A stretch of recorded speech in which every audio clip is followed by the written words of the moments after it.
बिस्मिल्लाहिर्रहमानिर्रहीम। अस्सलाम वालेकुम व्यूवर्स, आप देख रहे हैं हज़ारा कुकिंग पॉइंट। आज जो रेसिपी हम आपकी खिदमत में लेकर हाजिर हुए हैं वो है दाल माश। जी हाँ, तो आज हम आपके साथ शेयर करने जा रहे हैं दाल के कुछ अहम राज जो कि आप नहीं जानते और आपके लिए जानना ज़रूरी है। तो इसके लिए आप हमारे साथ रहिएगा। तो चलें चलते हैं अपनी दाल की तरफ। तो यहाँ पे मैंने अपने इलेक्ट्रिक चूल्हे पे कढ़ाई रखी और उसमें 2 बड़े चम्मच ऑयल ऐड किया।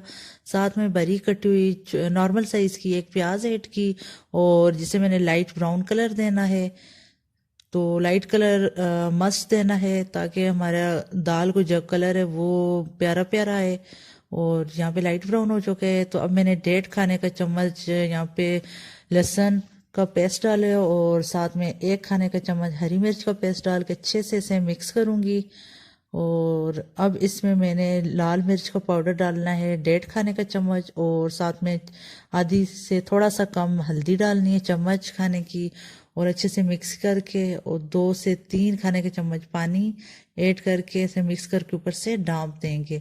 क्योंकि हम दाल बना रहे हैं तो वैसे भी देसी खानों में जो रोगन होता है वो हमें मस्ट बहुत अच्छा सा रेडी करना होता है, क्योंकि ये बहुत इम्पॉर्टेंट है। और ये वाली ट्रिक करेंगे तभी आपका रोगन अच्छे कलर में बनेगा।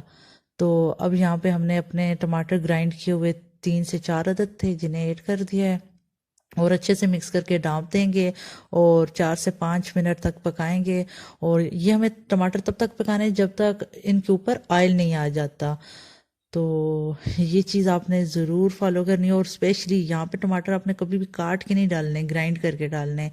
क्योंकि दाल में टमाटर का छिलका या टमाटर छोटे छोटे भी नज़र आ रहे हो तो वो बहुत अजीब लगता है, उनका वो टेस्ट नहीं आता फिर।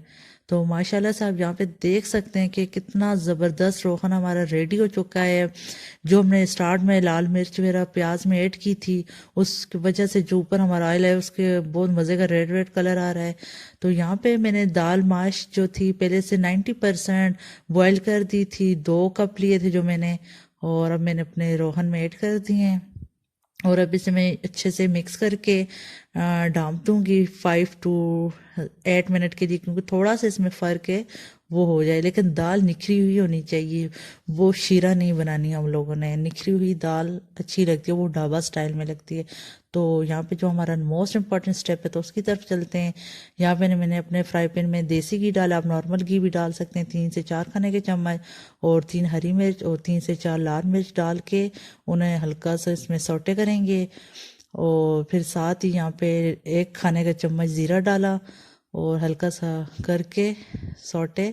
तो हमने अपनी कढ़ाई में ऐड करके फ्राई पैन को भी ऊपर कर दिया ताकि जो खुशबू है तो तड़का है वो बाहर ना निकले, अंदर ही रहे। तो यहाँ पे मैंने थोड़ी सी हरी धनिया और हरी मिर्च कटी हुई और थोड़े सा गरम मसाला 1 चम्मच ऐड करके मिक्स कर दिया। तो यहाँ पे आप देख सकते हैं कि ऑलमोस्ट हमारी दाल रेडी हो चुकी है। तो माशाल्लाह माशाल्लाह आप देख सकते हैं कितना ज़बरदस्त कलर आया, हमारी दाल कितनी निखरी हुई है। तो आप लोगों ने ये स्टेप ज़रूर फॉलो करने हैं और हमारी वीडियो लाइक करनी है। अल्लाह हाफिज़।